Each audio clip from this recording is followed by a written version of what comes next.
लखनऊ के एक नवाब थे जिसका नाम था आसिफ उद्दौला। आसिफ उद्दौला के पास एक रसोइया आया और उसने अपनी तरफ से शर्त लगा दी। इस वाक़ये ने मुझे बड़ा हैरान किया है जब मैंने ये वाक़या सुना।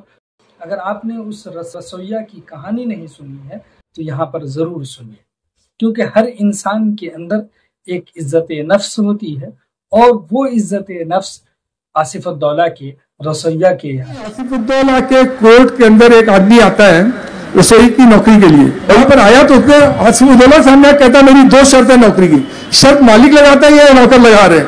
बोले पहली शर्त ये कि जब भी मैं खाली एक काम करता हूँ उड़द की दाल बनाता हूँ, दूसरी कोई चीज नहीं बनाता हूँ। नंबर 2, जब खाना हो एक दिन पहले बताइएगा। नंबर 3 बात है, जब आपको बुलाऊं फौरन उठ के आइएगा। आसिफ उद्दौला की बड़ी तारीफ सुनी थी, कहा भैया ठीक है। कुछ दिनों बाद आसिफ उद्दौला ने कहा भाई बनाओ एक दिन पहले। उसने अपना करवर के बनाया। 500 रुपये जमाने में बहुत बड़े पैसे होते थे, बहुत बड़े। आसिफ उद्दौला का पीरियड होता है 1775 से लेके 1797 पहले की बात है। फिर बनाया तो उसने भैया आसिफ उद्दौला को कहना भैया कि भैया आइए। आसिफ मशगूल थे, सियासत में मशगूल थे, कहा इतनी फुर्सत। बोलते कदम भी आए हैं, वो दस्तरखान वगैरह ठीक बिछाए मारे, नहीं आए, दोबारा भी नहीं आए। उसके 2 घंटे दोबारा बुलाया, फिर नहीं आया। वो इतना सेल्फ रिस्पेक्टिंग था रसोइया।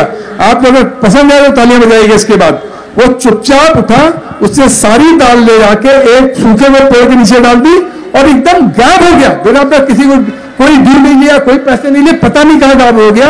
आसिफ उद्दौला उसको ढूंढवाते रहे, नहीं मिला। आम इंसानों का ख्याल है कि रसोइया की इज्जत ही क्या है।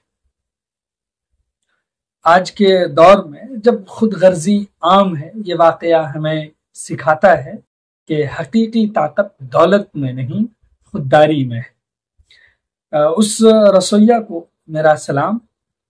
यहाँ पर एक शेर, खुद अपनी जिल्लतो खारी न करना, खुद अपनी जिल्लतो खारी न करना, किसी कमजर्फ से यारी न करना, न गिरजा खुद रईस अपनी नजर में, न गिरजा खुद रईस अपनी नजर में, कभी तौहीन खुददारी न करना।